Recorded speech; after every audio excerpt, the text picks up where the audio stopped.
Hello and welcome, a very warm virtual welcome to the Oxford Centre for Life Writing. I wish we were at Wolfson College, but we have to pretend. I'm really delighted to talk to Juliet Dunmur today. She has come to our talks for a number of years, and we've watched her progress with great pride as she's worked on her biography, Edward Maufe, architect and cathedral builder. And so what would have been a lovely book launch with sparkling wine and animated discussion is now the two of us on Zoom. It's not quite the same, but we nonetheless are extremely proud of her achievement, and we want to celebrate it with her. Juliet will tell us a little about the book and about the story of Edward Maufe, and then she and I will have a chat afterwards. I hope you enjoy it.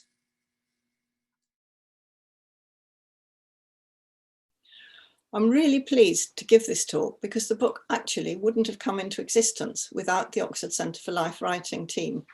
Writing it has been my retirement project and a complete contrast with what I was doing before. I started coming to the talks at the Oxford Centre for Life Writing about 4 years ago and found them eye-opening.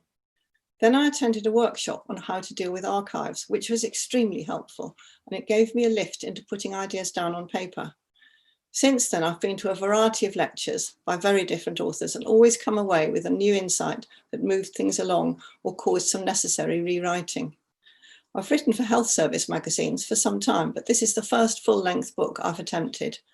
I've found the way that lecturers at OCLW discuss narrative, description, story or memoir made me reflect on what I had written and see things in a different light. So who were the Maufes? My grandfather, Sir Edward Maufe, was one of the 20th century's most prolific architects, responsible for Guildford Cathedral, designed in 1932, one of only 3 completely new Anglican cathedrals to be built in the 20th century. He also designed 16 new churches, a series of banks, and numerous country houses. He became principal architect and artistic advisor to the Imperial, now Commonwealth, War Graves Commission in 1943, designing British memorials after World War II and regularly reviewing foreign war graves, often visiting them on holiday to see that all was well. In his later years, Edward Maufe became a pillar of the architectural establishment. He was vice president of the RIBA in 1939 and treasurer of the Royal Academy of Arts in 1954, the year he was knighted. Edward Maufe became a renowned architect in his lifetime, winning the RIBA Gold Medal for a lifetime's work in architecture in 1944. Many of his buildings are now listed. Edward Maufe made a huge contribution to the fabric of our buildings, but was largely unappreciated when he died in 1975, having fallen out of fashion. Now we have a more wide-ranging sense of architecture, and there's new interest in the architects of the early 20th century, among them Edward Maufe and his friends. Edward and his designer wife Prudence were an early example of a power couple whose work overlapped and who took inspiration from each other. But Prudence Maufe's work as a designer and director of the upmarket furniture shop Heel & Son has been greatly neglected. Ruth Artmonsky and Stella Harpley, in their book From Palaces to Prefabs, Pioneering Women Interior Decorators and Designers, suggest that of all the women retailing interior design in the first half of the 20th century, the one having perhaps the most lasting influence, and yet the one least remembered, is Prudence Maufe of Heels. At home, the couple did not concern themselves with cooking, housework, or any domestic chores, but always earned enough money to pay someone else to do the menial task of life. So their creative lives continued without a break. Today, the Maufes would be considered workaholics, for they were not good at leisure, and even their holidays were an intense round of museums and looking at art and architecture. The Maufes made a striking couple, Edward Maufe, tall and distinguished looking, wearing his trademark bow tie, while his attractive wife kept her long hair distinctively wound round her head and always wore buckled shoes.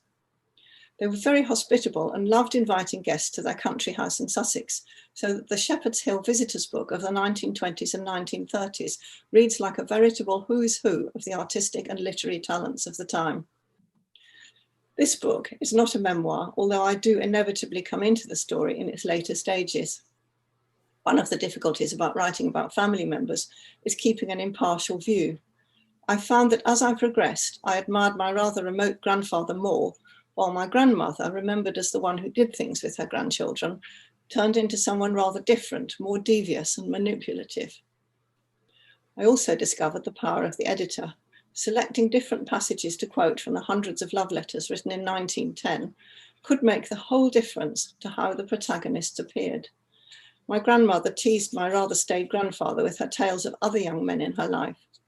The couple could be made out to be stupid or manipulative, impulsive or cold, according to what cut out of the more than 24,000 words of the complete set of letters. I found my grandparents' lives fascinating and the historical context so different from today. They were born in the 1880s and both lived to be 92, dying in the 1970s, and therefore lived through huge changes to the way people lived their lives.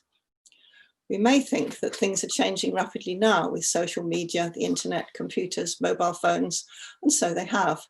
But the first half of the 20th century was also a time of change. Train travel was already possible, but during my grandparents' lifetimes, travel by car was invented and then air travel. Gas lighting came in and then electric light. A clean water supply came to the towns first and eventually to country districts. Life became more comfortable. But there were no computers and no internet. Letters were sent by post and all the architect's drawings were done by hand in pencil or pen and ink, standing at a drawing board. Yet a large volume of work was produced and beautiful drawings and plans were turned out.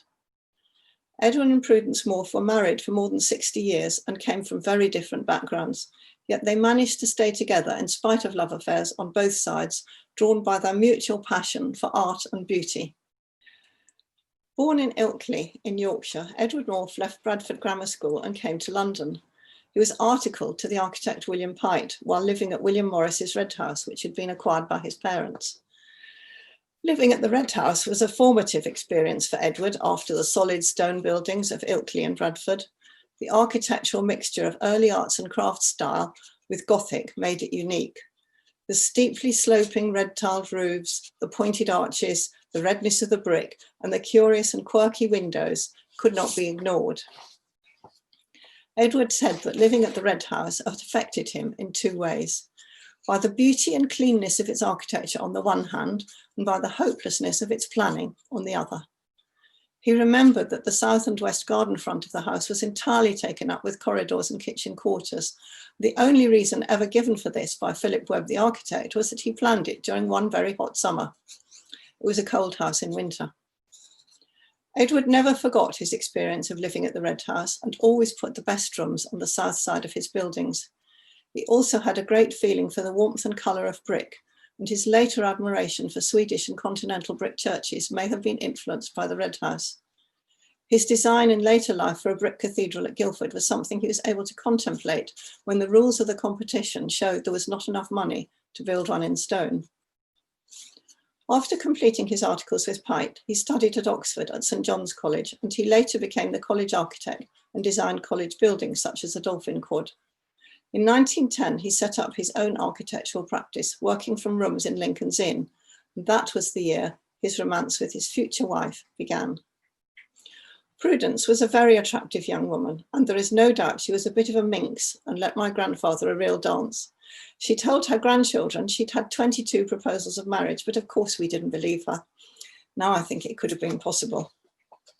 Duncan Gardner, her childhood friend and a former Regius Professor of Medicine, gave a speech at the Morph's Diamond wedding.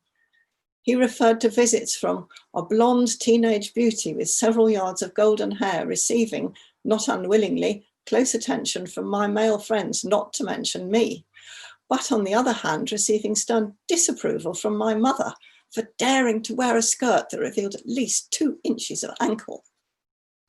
After growing up in Eastbourne, this enterprising young woman was asked if she would like to go to Girton College in Cambridge or Paris. She told us, "I chose Paris." So in 1900, at the age of 17, she went to stay in Paris, where she enjoyed an enchanted life of visits to art galleries, lectures at the Sorbonne, and afternoons spent in a studio where she drew and painted from life. So different from the chaperoned life of most young women of that class at that time. She met artists and sculptors and discovered Art Nouveau. As well as studying art, she enjoyed Paris society and ruthlessly left a trail of broken hearts behind her. Once back in England, she went to the design school at the Royal College of Art, where she studied wood carving, but also went to classes in embroidery, becoming an expert embroiderer. She wrote to Edward Maufe to ask for advice on how to draw a chest of drawers. Their romance proceeded from this rather staid beginning, and they were married less than a year later, renting a flat in Chelsea, a district at that time full of artists. Edward Maufe's career was given an early boost by a prestigious commission he acquired in 1912. Edward was sitting next to Henry Detterding, Director General of Shell Oil, at a dinner party, and on being asked to describe his ideal country house, gave such an eloquent description that he was promptly booked to build it for the millionaire who wanted to use it as a base for shooting parties. Edward's design was of brick and flint and was based on the butterfly plan with angled corner wings, which was fashionable at the time and already used by several arts and crafts architects, including Detmar Blow, Norman Shaw, and Edwin Lutyens. The Maufes lived through the trauma of 2 world wars, in the first of which Edward Maufe saw action in the Royal Artillery in Macedonia as the only British camouflage officer on the Salonika front, where he was instrumental in saving the lives of gun crews with his camouflage. In spite of the disruption caused by his war service, he managed to successfully pick up his practice in 1919. Prudence continued with her work in interior design and arranging exhibitions at the Mansard Gallery at Heels. This exhibition gallery on the 4th floor at Heels had become a well-known haven for artists and Bloomsbury notables such as Virginia Woolf and Wyndham Lewis. Here Prudence is shown standing in front of a sideboard designed by Ambrose Heel. As I read more, I discovered the fierce controversies about architectural style that were raging during the 20th century. Already by the 1920s and 1930s, there was talk of modernism, and architects like Le Corbusier and Frank Lloyd Wright were making waves with their use of innovative new materials like concrete.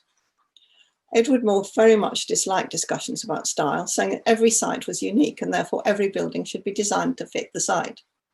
But he did have a style, and Sweden was a seminal influence. In 1923, Edward described the exhibits at the Gothenburg exhibition as being shown against the most sumptuously simple settings. Sumptuously simple settings is a wonderful phrase to describe what Edward was aiming for in his architecture as he refined his pared down and simplified forms. At the same time, he was increasingly using sculpture and colour in his buildings where it was most effective. The Maufes had bought their house in Old Church Street in Chelsea in 1916, but they longed for more space and somewhere to entertain at weekends in the country. They wanted both a family home, their private space, and somewhere to show off their ideas on architecture and decoration, their public space. At last, in the summer of 1926, the right place was found at Shepherd's Hill, near Buxted in Sussex. There was an elegant stable block, but the farmhouse was almost derelict. Edward Maufe completely transformed the farmhouse into an elegant dwelling, altering the facade of the west front and creating a spacious ground floor. An imposing front door with a stone architrave was created, and a sculpture by Eric Gill was carved over the door, depicting a naked man, woman and child together with the Maufe's arms. Gill's reputation even then was such that one of their elderly relatives, Frida Wycliffe Taylor, would actually put up her umbrella as she entered the front door to avoid being contaminated by the work, which had been carved in situ by Eric Gill. There are plenty of anecdotes about the couple, including some found in initially unpromising archives. Visiting the Royal Academy, where Edward Maufe had been elected as a member and was treasurer from 1954 to 59, I discovered some delightful correspondence. This related to his time as secretary of the RA Dining Club, where he spent happy hours organising the guest list and the menu for diners. In June 1947, Winston Churchill had been made an honorary RA, and a letter from the painter Alfred Munnings, a great friend, told Edward that he must get a really good bottle of old brandy for Winston or he'll die, heavily underlined.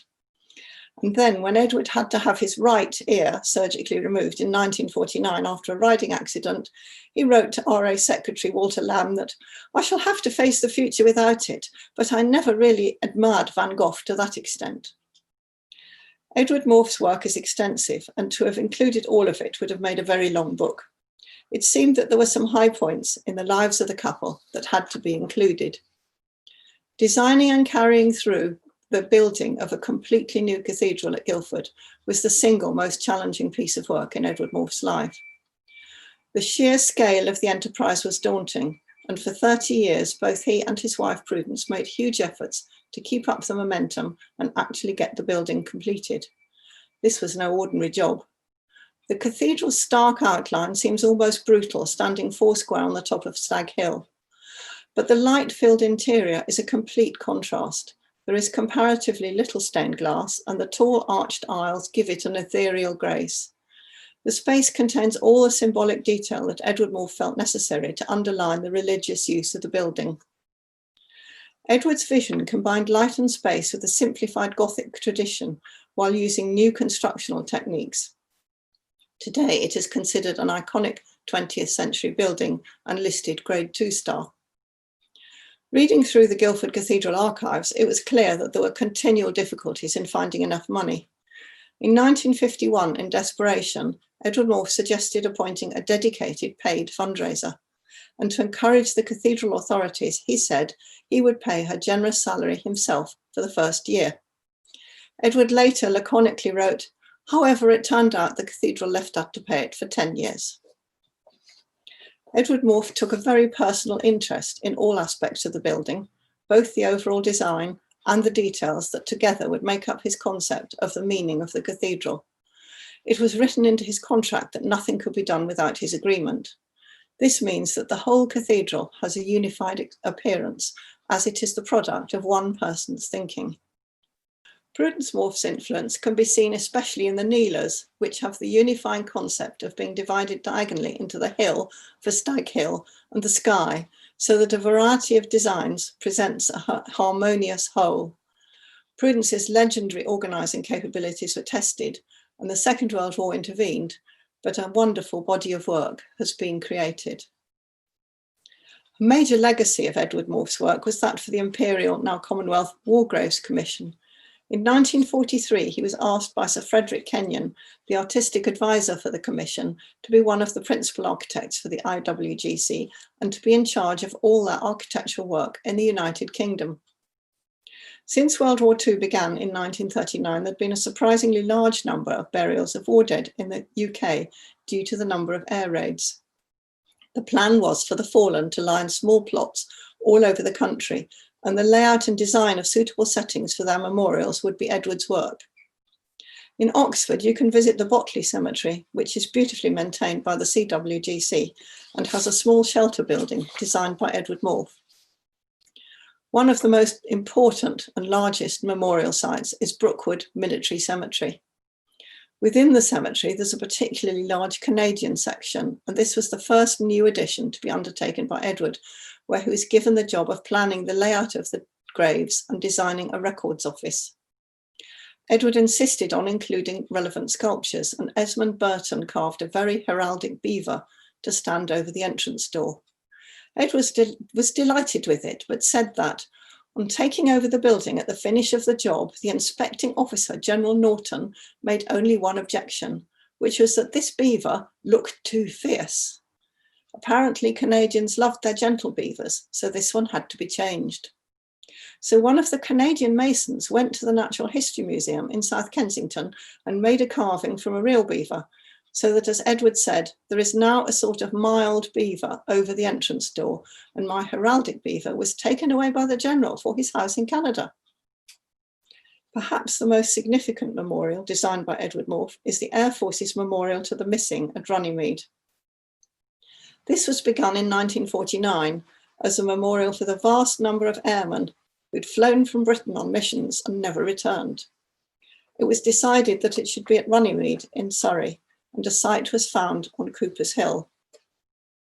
Edward had his own ideas about what was needed for a memorial to airmen who had worked in small intimate groups and he developed the idea of a cloister with the names in small units, like the leaves of open stone books, each with a narrow window to throw light on the names engraved there. The memorial was opened by the Queen, shown here accompanied by Edward Maufe, in October 1953. This building is now listed Grade 2-star, and in 1954, Edward was knighted for services to the Imperial War Graves Commission. Continuing with the wartime theme, many of Britain's cities suffered extensive damage from air raids in the Second World War. The London Blitz was most severe between September 1940 and May 1941, and several thousand people were killed and many important buildings destroyed, among them the medieval Inns of Court. The Inns of Court included Lincoln's Inn and Gray's Inn, as well as Inner Temple and Middle Temple. To be called to the bar and practice as a barrister in England and Wales, an individual must belong to one of these inns. Edward Maufe was first asked to help with the restoration of Gray's Inn, and then he took over from the architect working at Middle Temple, who had died suddenly. Losses to Middle Temple included many of the courts and buildings, including Sir Christopher Wren's Cloisters building. This had had 8 arches, but when redesigning it, Edward thought a central opening with 7 arches was preferable. When the benchers heard of his change from 8 to 7 arches, they said, "Do you think you know better than Wren?" But Edward stood by his design, and the benchers suggested they sent off for Wren's original drawing, which had been sent down to Gloucestershire for safety. Then they had a meeting where they were each given a copy of Wren's drawing. This was a dramatic event when it was discovered that on Wren's drawing there were 7 arches, not 8. So the benchers at last agreed to Edward's design, saying, "We now see that you did not know better than Wren." Perhaps it was his builder who knew better. So Edward's design is what you see today. St John's College in Oxford, Edward Maufe's alma mater, had his lifelong loyalty. He was always going back there to make alterations and additions to improve the college. In 1933, as the college's official architect, he designed an addition to the half-built Rawlinson building at the north end of the North Quad. Then the hall was enlarged in 1936 and redecorated. He also made improvements to the chapel and various other parts of the college and redesigned the War Memorial. Edward Maufe also delighted in giving things to his college. He didn't like to see empty niches in the walls, just waiting for statues to be placed in them. And in 1935, he proposed that the empty niche over the gate tower should be filled and suggested that his friend Eric Gill should carve a St John the Baptist for it. You can see this figure on a high stone niche of the tower in St Giles. With the return of peace in 1945, there was a large increase in the number of students coming up to Oxford, and St John's once again needed more accommodation. The college's first post-war building was on the site of the demolished Dolphin Inn in St Giles. Edward Maufe was asked to design a new building for 10 undergraduate sets, and he planned a long, thin building to fit the narrow site, which became the Dolphin Quad. The stonework on the St Giles side was designed to be the same as the new building for Trinity right next door, designed at the same time by Edward's friend, Hubert Worthington. Edward had not adapted his style to suit the modernists, preferring to let the new quad fit in with the rest of college. The 10 sets of room are well appointed, and the quad is popular with undergraduates who like the spacious rooms. But his popularity among the dons was soon to change. By the 1950s, modernist architecture was making a big impact on post-war Britain. Architects such as Serge Chermayeff and Maxwell Fry, friends of Edward Maufe, had been active since the 1930s. They were now joined by others and became part of mainstream architectural style. By the mid-1950s, St John's College needed yet more undergraduate accommodation, and in 1956, Edward Maufe, as an honorary fellow of the college and its previous automatic choice of architect, was asked for design. However, after 6 months, the choice of architect was referred back, and the governing body asked for a more modern treatment. In spite of this rebuff, Edward did not give up on his affection for his old college, and in 1961 he gave 2 stone figures to fill the empty niches in the St Giles front of the gate tower, which you can see today. The figures are Archbishop Chichely and Sir Thomas White. By the time Edward died at the age of 92 in 1974, he was no longer a well-known figure. In March 1977, an article in Country Life made a comparison with Sir Christopher Wren, who'd also died at an advanced age in the year 1723. Michael Hanson wrote that longevity seems to have been a characteristic of great British architects from the time of Sir Christopher Wren, who died at the age of 91, to Sir Edward Maufe, who had reached the age of 92 when he died just over 2 years ago. Yet the morphology of architecture shows just how differently each was treated, the one justly honoured as the greatest architect of his age, the other almost forgotten by his profession. Hanson commented on a generation of architects who'd grown up to reject the works of their predecessors.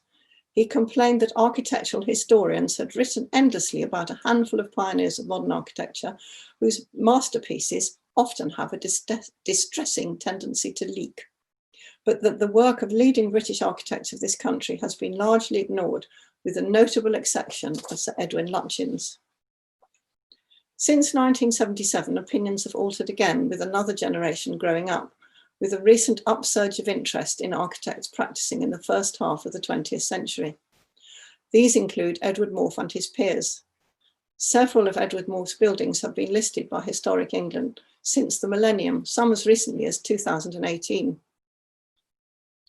Edward Maufe designed the best buildings that he could, dealing with cost limits and what was possible with the technology of the time. Starting out with a great admiration for the work of Edwin Lutyens and the arts and crafts movement, he became fascinated by the use of colour and brick by the leading Swedish architects of the 1920s and 1930s. As his work matured, he developed simpler forms, still using decoration such as sculpture, where it would enhance the effect he wanted, aiming at his ideal of a sumptuously simple setting. Edward and Prudence Maufe were an early example of a power couple, drawing ideas, enthusiasm, and support from each other to build a creative partnership. We are now more appreciative of the work of professional women and the difficulties they encountered in the early 20th century in trying to make their mark creatively. The courage and determination with which Prudence Maufe forged her career seems even more remarkable set in its historical context. During the 21st century, the pendulum has swung again. Today, we have a more relaxed attitude to different architectural fashions and are able to appreciate different styles, so that Edward's immense body of work is becoming of more interest. Thank you very much.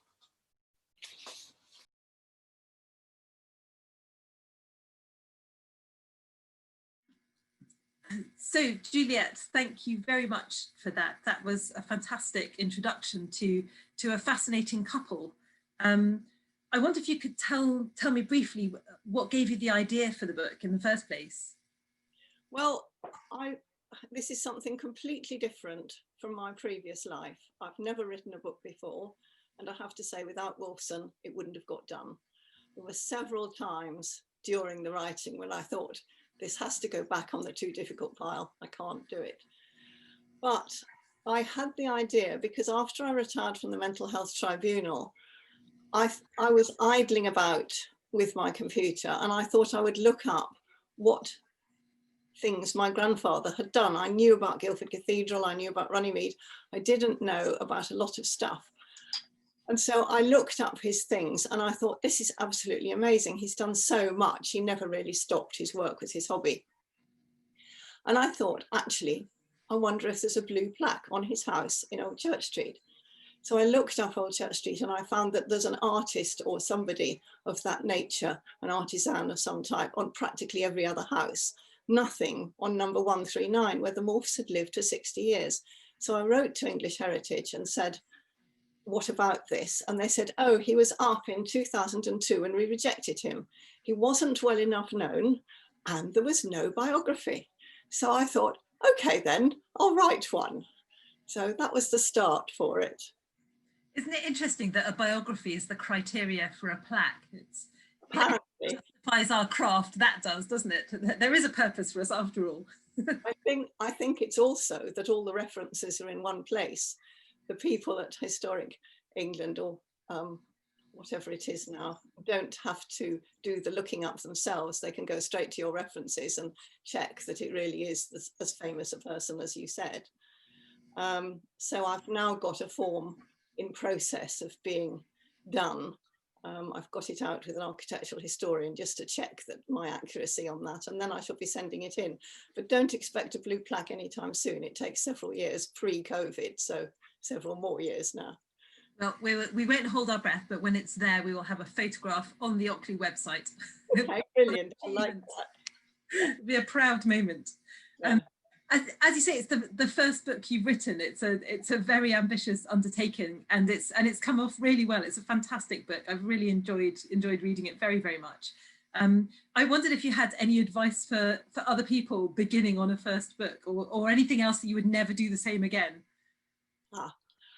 I started it, as I should think a great many people do, trawling through ancestry.com, getting absolutely fascinated by the minutiae of family history and thinking this is really interesting. Actually, it was really interesting for 20 people called Maufe and probably nobody else. And I wrote the first 3 chapters in great detail, and I had to completely rewrite them. And in fact, jettison one of them completely.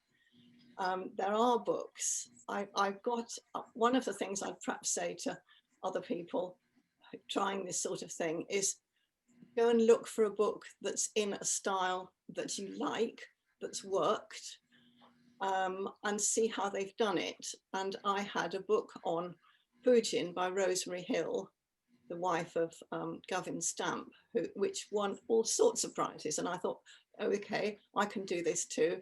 That's fine. She actually had more history than I thought, slightly too much. The first 2 chapters, Pugin himself wasn't even mentioned. There was one about the parents and the grandparents, and then another one about the parents and the grandparents. And I thought, this is actually, I don't need to do quite this much. And I wanted a book that could be read in bed. I wanted a book that was decently produced, but not coffee table size, so that you had to sit down and read it seriously.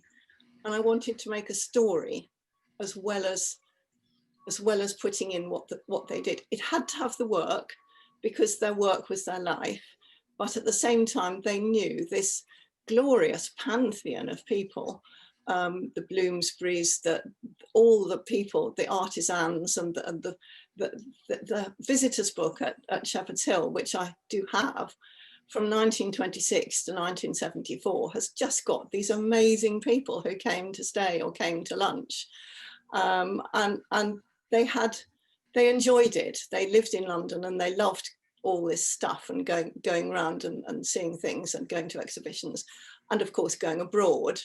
There's another book there in the 20 travel diaries that my grandmother did, stuffed with photos and occasional drawings by Edward, where she makes these rather acerbic remarks about things like they're going to Sweden and, well, we were supposed to be at Gothenburg, but they didn't tell us, and we were not allowed to forget we'd made this mistake.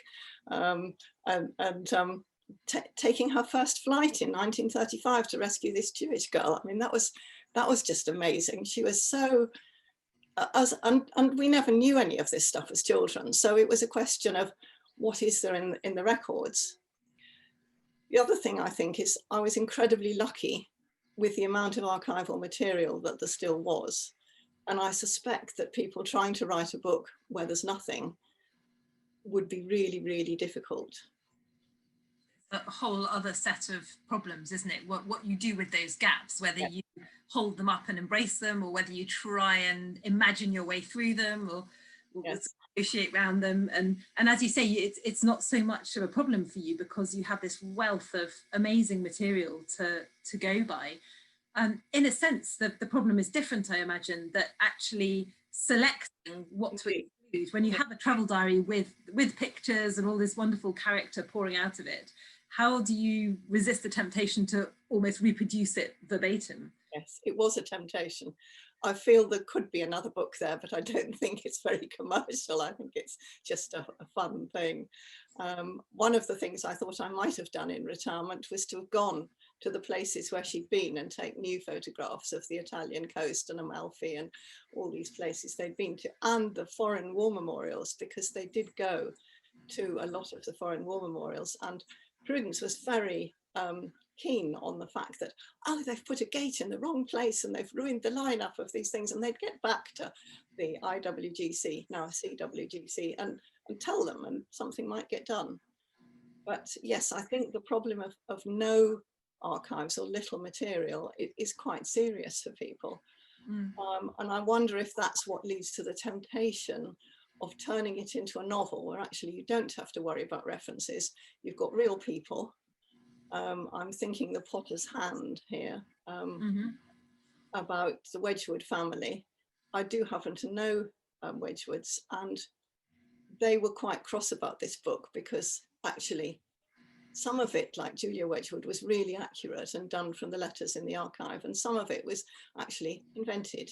And I can see why you do that, because you haven't got the material there, but I can see that it also might be slightly annoying if you're reading it as a real take on the people in the life. Yeah, it's a fundamental problem, isn't it? What is the contract between the reader and the writer in something that purports to be in the huge and nebulous genre of biography? Are we expecting accurate fact? And if something calls itself a biography, we are, aren't we? We expect, I believe what you've written to be true. Yes. I don't think that one did actually say it was a biography. I think it said it was a novel, but everybody knows who it was about. And I think one does read it hoping to gain knowledge of the participants. Yeah, and how are you, there are a whole wealth of books occupying that kind of slightly contentious. There's an A.S. Hyatt. Yeah. Is it called The Children's Book? Something it could be. About, it's about the Charleston lot, isn't it? And they've all got different names, and I can't work out who's meant to be who. It's too complicated for me. I just read it in a novel. That was fine. But then we also have Pat Barker, Regeneration, where she's talking about Sassoon and Owen, but she very helpfully gives us an afterward saying, well, these characters are entirely fictitious. This is accurate. This is representative of situations that did happen, but not with these people, etc. But at least we know where we are with it. I think that's the historical novels where the characters have the same names, but things are entirely made up and we don't know. It's very shifting ground, and that I think is ethically dubious. But will disagree with me. There's another one, a very good book by Margaret Forster, I think, on Elizabeth Barrett Browning, which has got huge amounts made up about her lady's maid and stuff, but she says at the end exactly what is true and what isn't, and it's a really interesting book. Yeah, and it comes back to this idea that the blue plaque stands on the basis of the biography. The biography has to be something that is so reliable it can actually stand in for a life. It can represent the status of a life, can't it? And this is what this book does, which is great.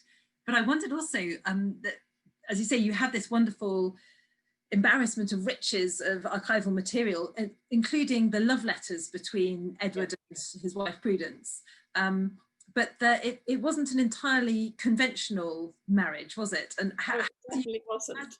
As a member of their family, particularly, I presume there are people around who would have some kind of opinion on how one presents these kind of situations. How do you tread carefully around that kind of evidence?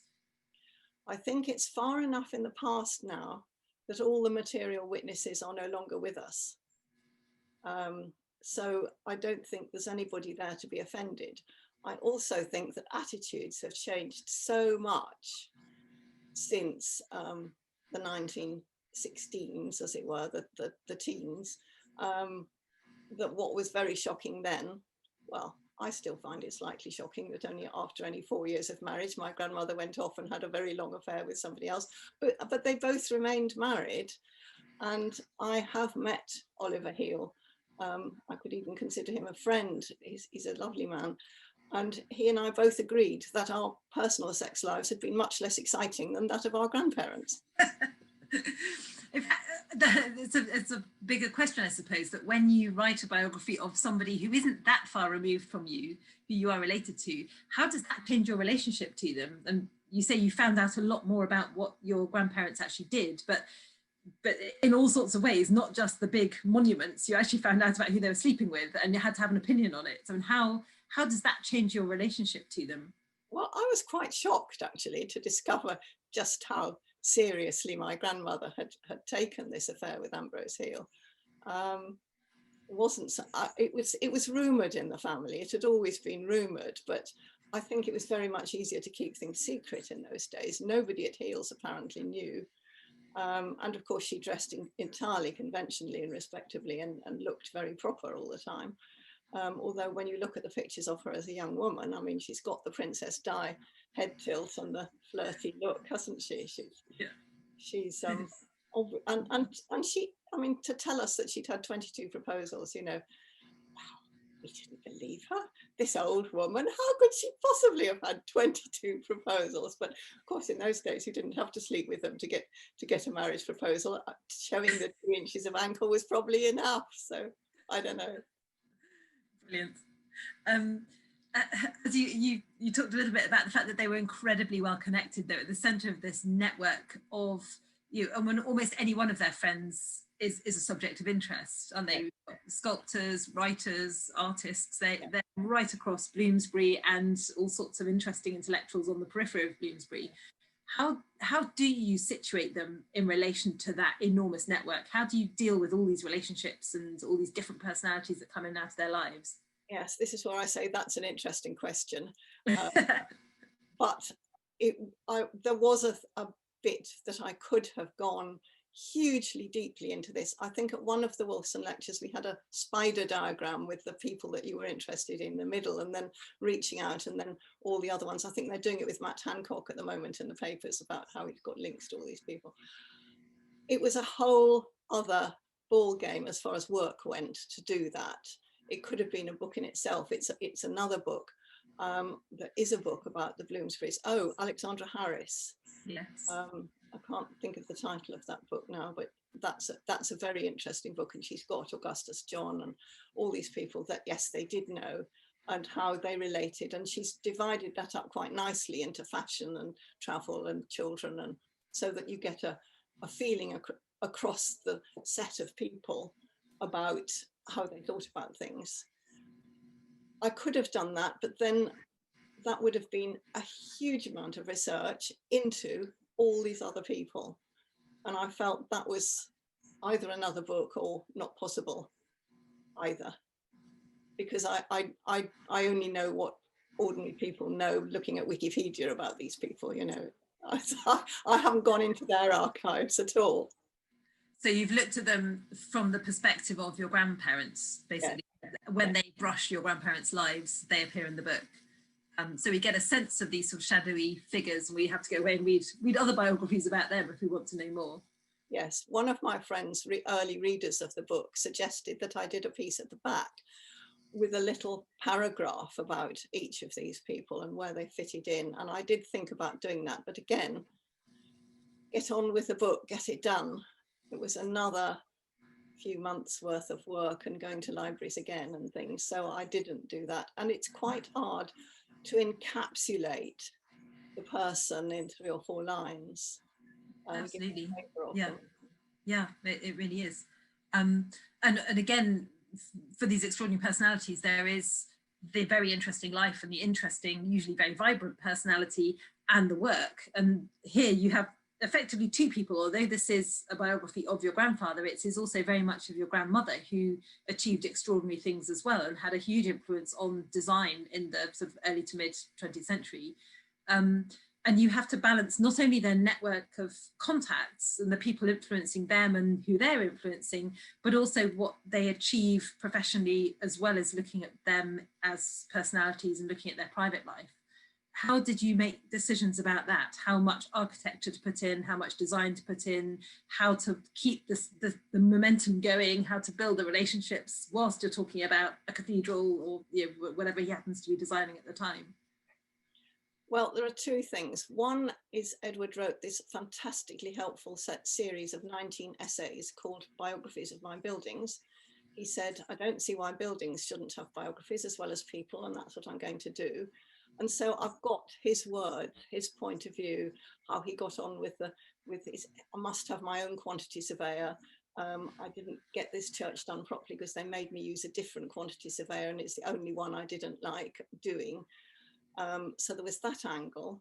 And then my original idea was actually to do a joint book, like Vikram Seth's Two Lives, about his extraordinary grandparents.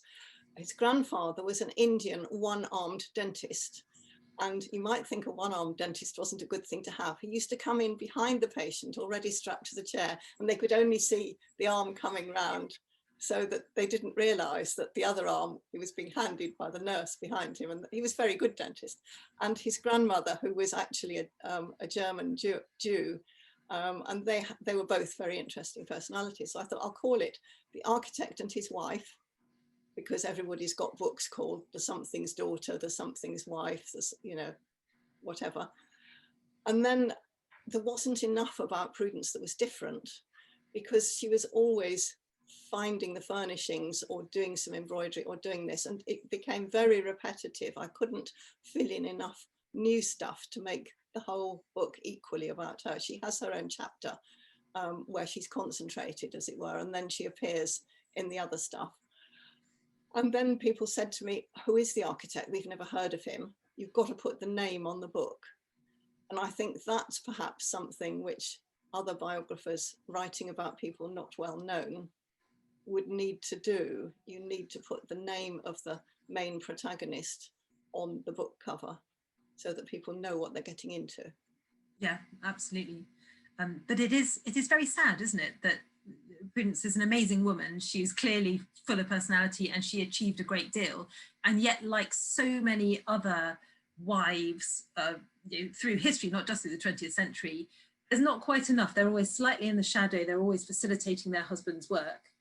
It seems a great shame to me that it isn't possible to write a book where she can stand in the centre and in the foreground.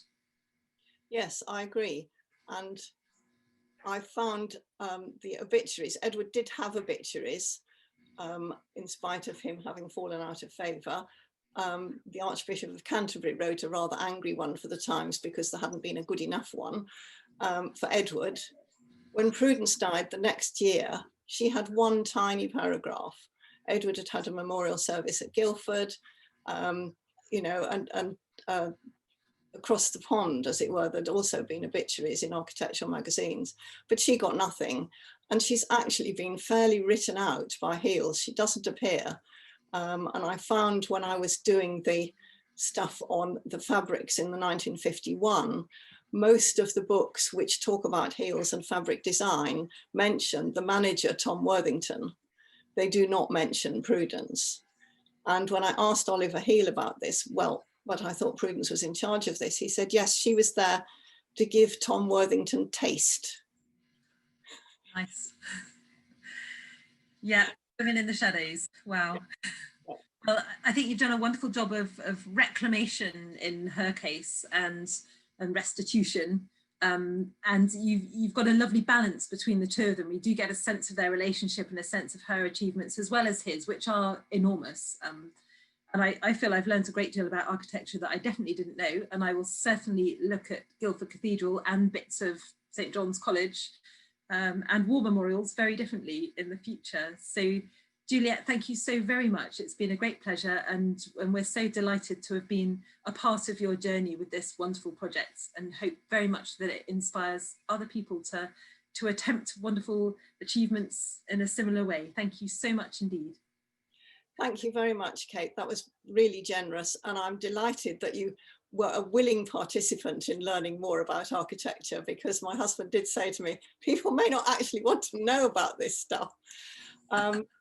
If this was the sparkling wine, as you said, and the live performance, I would now be surrounded by a pile of these good books, and I would be offering them for people, signed or not signed. What I would like to do is put up at the end of this talk a slide with the website and my email on it. The book costs £20. I can't give it to you at a discount. What I can do is discount the postage, which would be £3.10. So I'm giving it free postage. If you want it as a Christmas present, I will gift wrap it for you for nothing, and you can send it straight off, so you don't have to disinfect the parcel twice. And also because the post office is quite hard on books, I'm now wrapping them in a plastic bag first and then in stout cardboard. So they should arrive without bent corners. So if you want to give it as a present, you don't want to unwrap it and rewrap it. That's the way to do it. And if you go on the website or my email and tell me about this, you just have to say you've listened to this talk and you get the discount, free postage. Brilliant. Not often we can offer gift wrapped books at the end of a talk, but Juliet, thank you very much indeed. Okay, thanks.